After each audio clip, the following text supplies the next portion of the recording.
Hello, what's going on, everybody? Welcome to the CEO Sports Show for January 7th, 2026. My name is Kris Kretschman. I am your host, and I know it has been a while since I've gone live. A lot of crazy stuff happening recently, and some crazy stuff still happening, but I will find a way to go live for you guys daily on Monday through Friday, because that's what we are here to do. But I just want to be honest with you guys, I just want to get into these topics because I just have a lot to get off my chest here. Make sure to hit that like button, subscribe, by the way. I would greatly appreciate that. That would really help the company. That would really help myself. So yeah, all that out of the way. Let's get into it. John Harbaugh was fired by the Baltimore Ravens. And to be honest with you, the opinion that I have on this, I think is very valid. And the reason why I'm starting that off by saying this is I'm hearing a lot of coaches, former players come out and say, this was a bad decision by the Baltimore Ravens. John Harbaugh is a great coach. And I'm not here to say that I know more than those guys because I so obviously don't. But here's the advantage that I have when talking about this situation.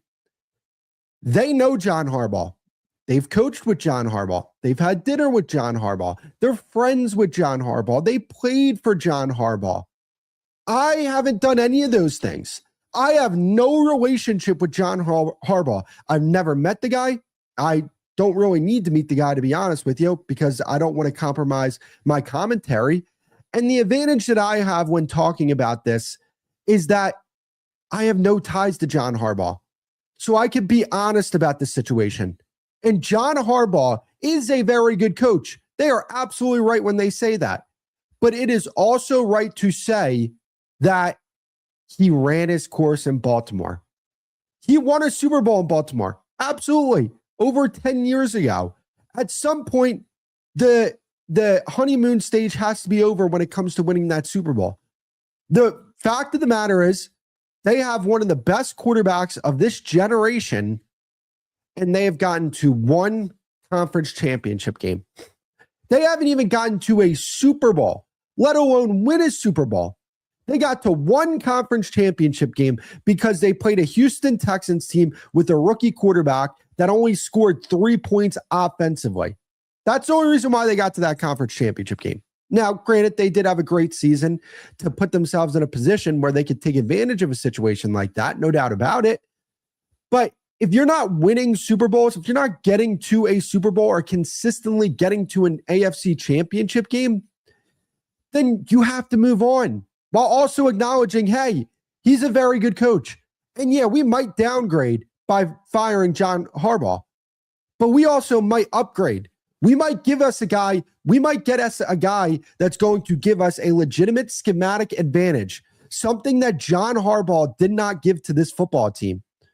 And that's the way you have to approach this. If you're the Baltimore Ravens and the Baltimore Ravens front office, you cannot be afraid to downgrade in the hopes that you could upgrade, if that makes any sense. Sometimes you have to take 2 steps back to take 5 steps forward. Is it going to be a seamless transition? I don't know. Maybe it is. I mean, you've seen coaches take way worse rosters than the Baltimore Ravens, what they have now, to the playoffs. You're seeing that with Mike Vrabel this year, right? You're seeing coaches go into organizations and completely turn around the organization. And I don't think the Baltimore Ravens need that.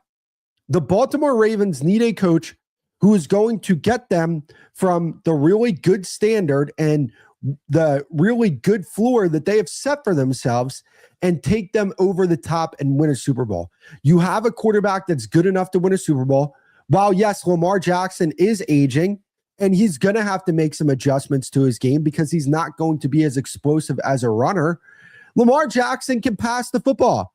Like, are people under the assumption that this guy isn't one of the best passers in football? Because he is. I mean, like what he did in the 2024 season, putting up over 40 touchdowns and being as efficient over the air as he has been, or as he was that season, proves to you that this guy can throw the football. I still believe in Lamar Jackson. I still believe Lamar Jackson gets a Super Bowl for the Baltimore Ravens. He's too good to not win a Super Bowl. Now, the team around him has to be better, right? But I believe in Eric DeCosta's, ability to build a really good football team around Lamar Jackson. So, look, when I look at coaches that I think would benefit the Baltimore Ravens, the way I look at that team, they are a player leadership ran structure, right? Not every coach, you don't have to go get, a Mike Tomlin or one of these disciplinarian coaches like a Mike Vrabel or somebody like that to build a culture.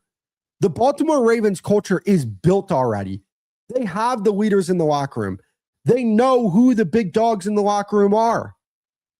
So them going and getting, let's just say, a Clint Kubiak from Seattle, that to me makes a lot of sense. I think that would be a really good fit. I want the Ravens to go get somebody that is going to elevate Lamar even further, right? I like Todd Monken. He did some good things. I think you can find better than Todd Monken. I think you can find a better play caller than him. Like, I don't look at him as like a Kyle Shanahan type guy.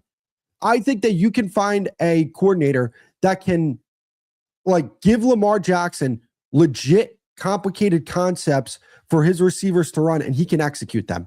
And let's just be honest here, right? When it comes to the Baltimore Ravens job, this is the number one job on the market because they have Lamar Jackson. He is the best quarterback out of any team that has a head coach opening. He is the best. It's not even close. So when you have a quarterback who is so clearly the best quarterback out of any one of these teams that has a head coaching opening, that makes you the prime position. The Baltimore Ravens are a franchise that obviously, you saw this with Jim Harbaugh, are very patient with their coaches. They're a franchise that is able to draft very well. They're going to consistently get you talent. They have one of the best quarterbacks in the game. This is as good of a job opening as there's ever going to be. They're going to be able to get candidates that maybe they weren't considering. Like, let's just say, for example, if they wanted to go get a Marcus Freeman from Notre Dame, I think he would seriously consider this coaching job. I'm not saying that's the right fit for this job, but I'm just saying, like, coaches that you may not have thought of as potential candidates are going to be potential candidates for this job. It's kind of like the Milwaukee Bucks when that job came open and they offered it to Doc Rivers, and he's like, well, I didn't really have any plans on coaching again, but yeah, you want me to coach Giannis? Yeah, sure. I'll coach Giannis. Same thing here. Coaches are going to absolutely be open to working with Lamar, no matter what coach it is. Hell, if they wanted to get Nick Saban, they could probably get Nick Saban if they wanted to. Because it's not just working with Lamar, because obviously he's a great quarterback, but it's the franchise, it's the organization that they have built around the head coach. It's the personnel that they bring in. It's the leadership structure in the front office and from ownership. It's a very well-run organization. And few and far between do you see jobs like this come open. So if I'm the Baltimore Ravens, I would put together an exhaustive search and I would try and find the best candidate. If you have to go to the college ranks to potentially go get a candidate, then that's what you got to do. There are going to be college coaches that are absolutely willing to take this head coaching job because of, again, Lamar Jackson and the leadership structure from front office and ownership. The combination of the two very rarely comes open when you look at head coach openings. Usually when head coach openings are a thing, franchises are usually starting over, right? Or they're just a poorly ran franchise. That's why they're looking for a new head coach.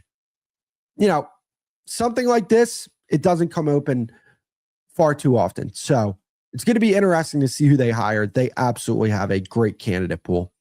So we're going to move on to our next topic here. By the way, if you guys haven't already, please make sure to like the video and subscribe. I would greatly appreciate that. Let's move on to the next topic, and that is the Cowboys moving on from Matt Eberflus. So the Cowboys firing Matt Eberflus was absolutely the right move by them.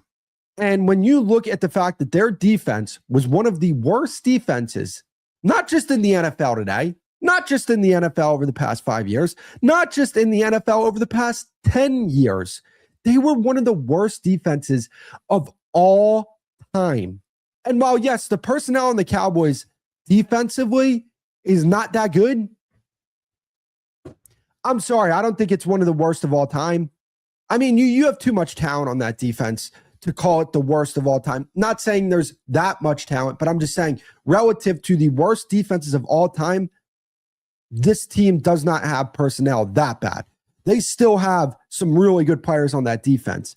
Williams, Clark, Odigizua, Jadeveon Clowney. Sorry about that. I really like the defensive end, Ezaraku, the rookie. You know, Bland, Malik Hooker, like these guys aren't, some of these guys aren't like superstars, but they're quality starters. And for them to have one of the worst defenses of all time, inexcusable.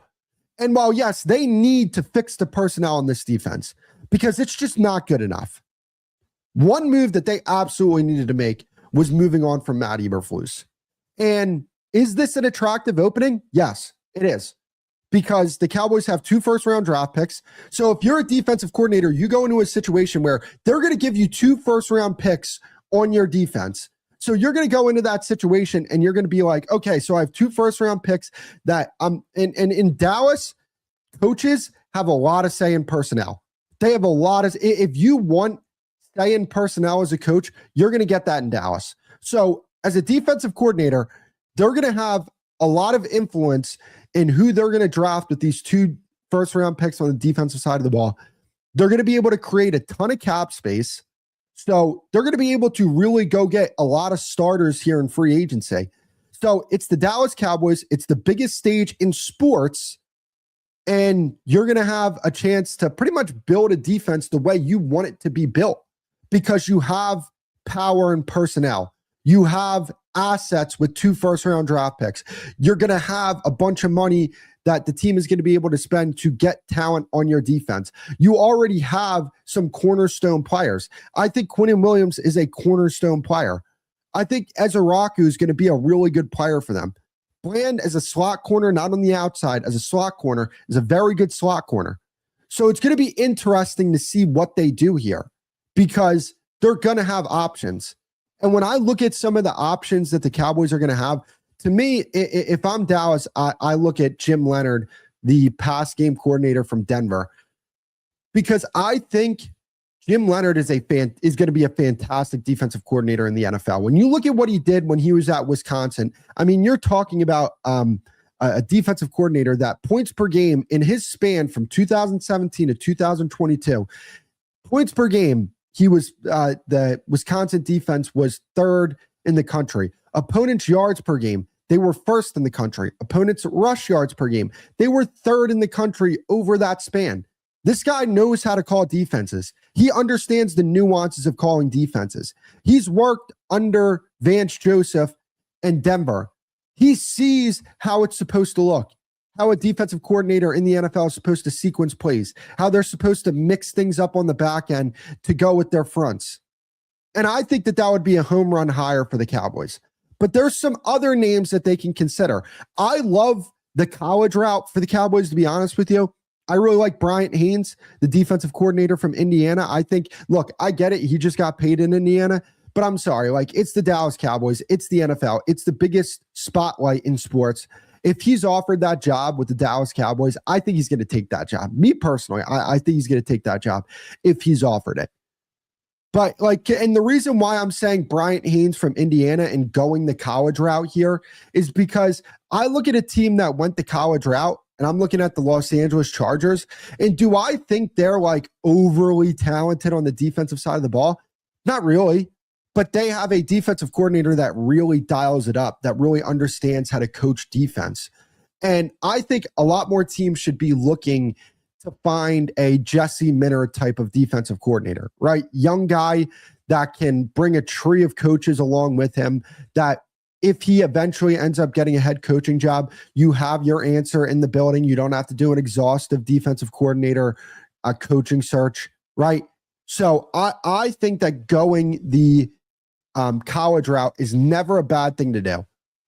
And especially with the NFL looking more like college than it's ever been, when you talk about the development of a lot of these players, you hear it all the time that colleges aren't developed, or the NFL, these players aren't as developed as they once were from a technique standpoint, especially when you look at the quarterback position. They're more athletic, they're better athletes, but the coaching, at least when you talk to people like a Tom Brady, like an Aaron Rodgers, they'll tell you there's a lot of mediocrity in the NFL.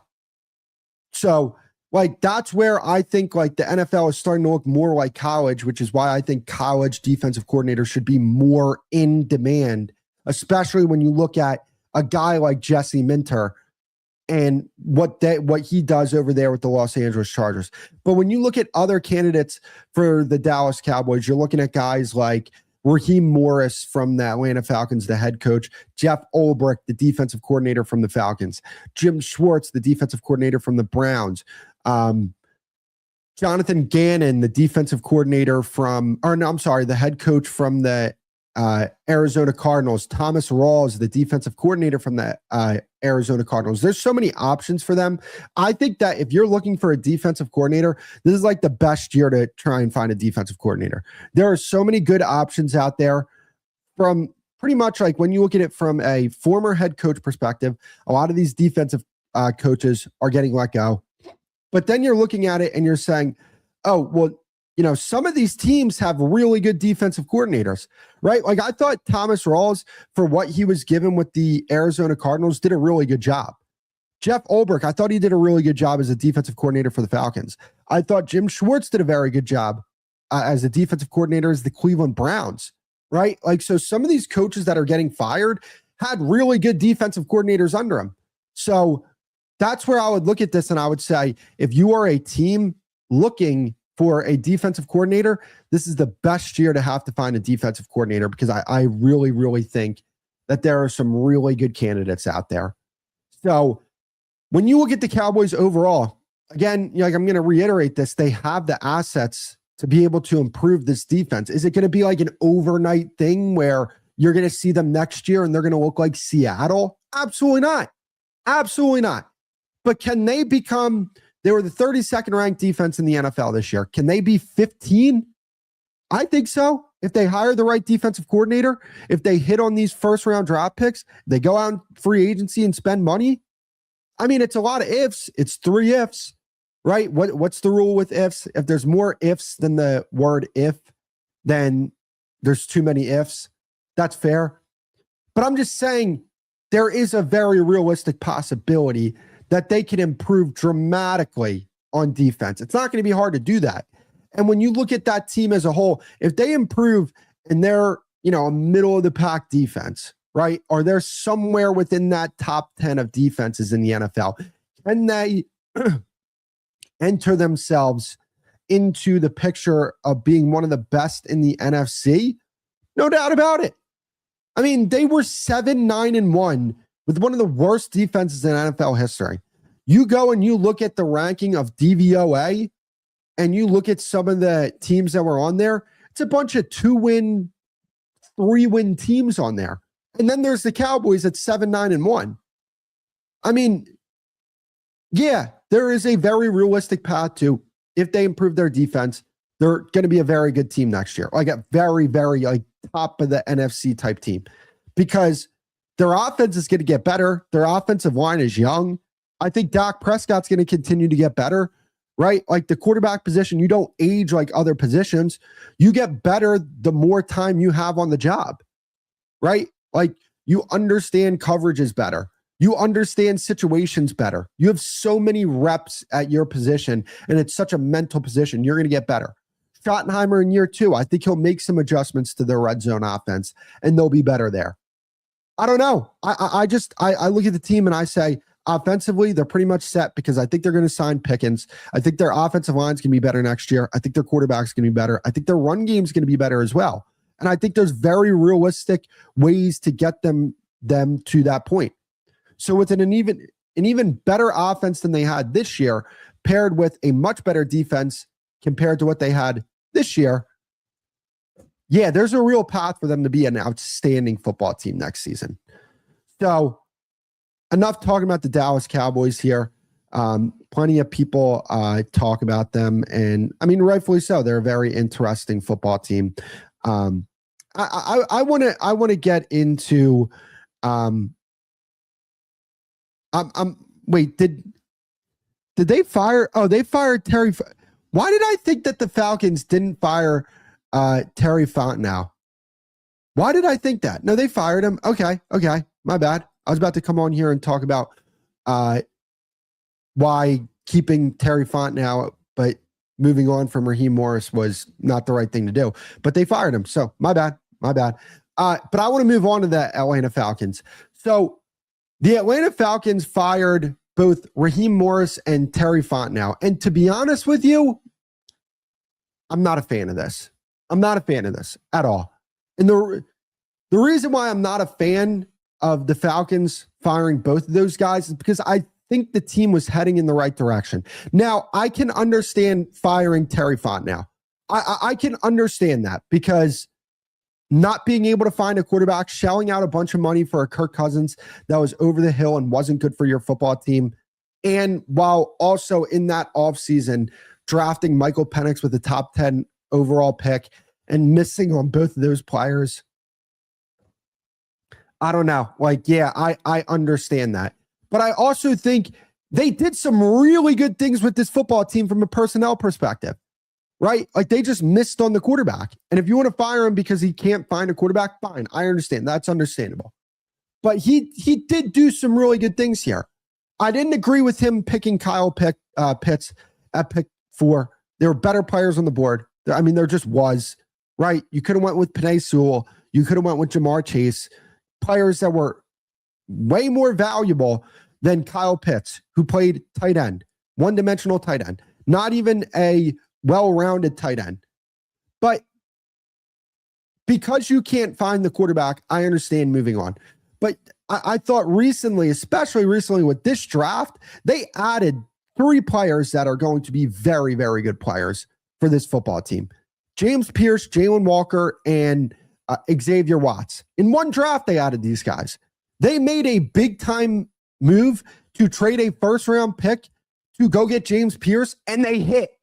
They hit on that evaluation. He was the best rookie on the defensive side of the ball this year.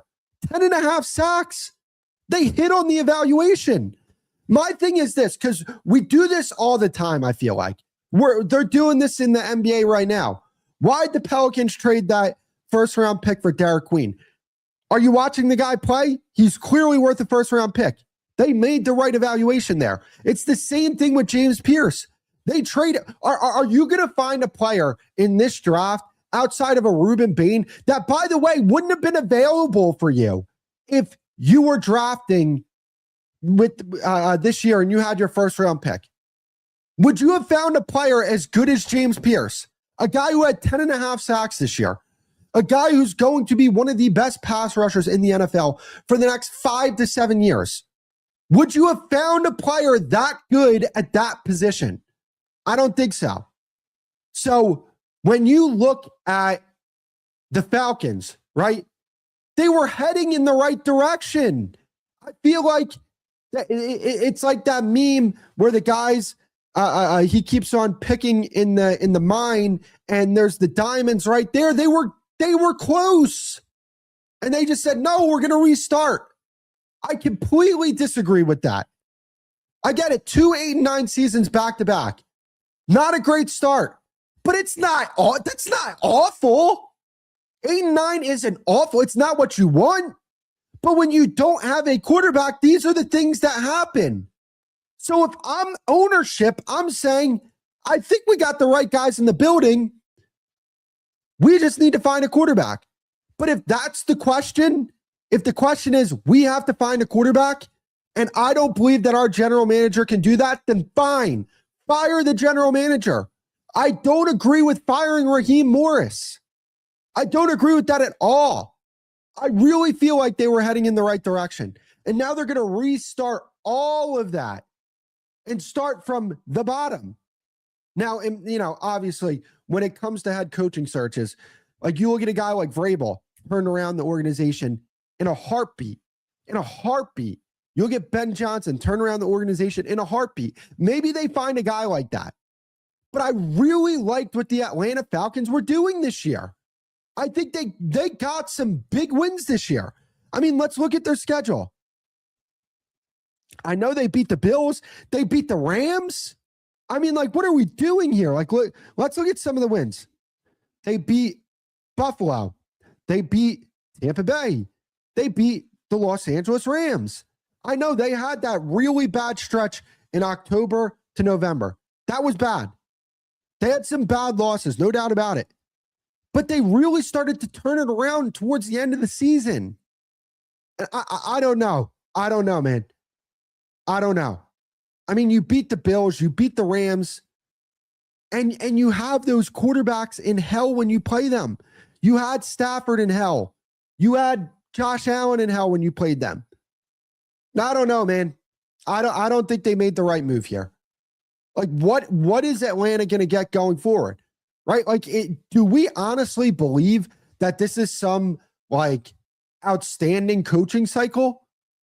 Like, you're going to find, I think the best candidates in this cycle are defensive-minded head coaches.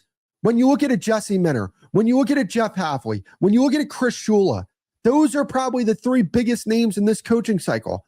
John Harbaugh is another great name. Mike McCarthy, I think he would be a good coach for them. So, and then you have Clint Kubiak, who's obviously, he's going to be an outstanding, I think he's going to be an outstanding head coach. But I don't know, man. I don't know. I don't think they made the right move here. But like when you look at this team, okay, where are you going to go from here? Kevin Stefanski, maybe that's a guy. I like Kevin Stefanski, but I really think you were heading in the right direction there. And I'm a big fan of Raheem Morris. I think the guy's a damn good football coach, and he's going to go be somebody's defensive coordinator, and he's probably going to do a fantastic job, and he might not get another head coaching opportunity again. And that's upsetting to me because I think he was doing the right thing in Atlanta. Now, another thing is, if you want to say the Atlanta Falcons offense was underwhelming relative to the talent that they have, when you look at guys like Bijan Robinson, Drake London, Kyle Pitt, I get that. Go find a new offensive coordinator then. Move on from the offensive coordinator. Go find another guy. You can find an offensive coordinator. I feel like Raheem Morris is getting fired because the general manager couldn't find the right quarterback. And because they didn't have the right quarterback, they had some bad losses. I don't think they lost. I don't think this year they were 8-9 because of the defense. And that's what Raheem Morris's specialty is the defense. So he's going to go be a defensive coordinator. I think he's going to do an outstanding job wherever he goes because I think he's an outstanding coach. I'm just disappointed that he doesn't have the opportunity to continue out being a head coach because I thought he did a really good job. That's going to be it for the episode, though, guys. If you haven't already, please make sure to hit that like button, subscribe. I'll greatly appreciate it. And I will see you guys on the next episode.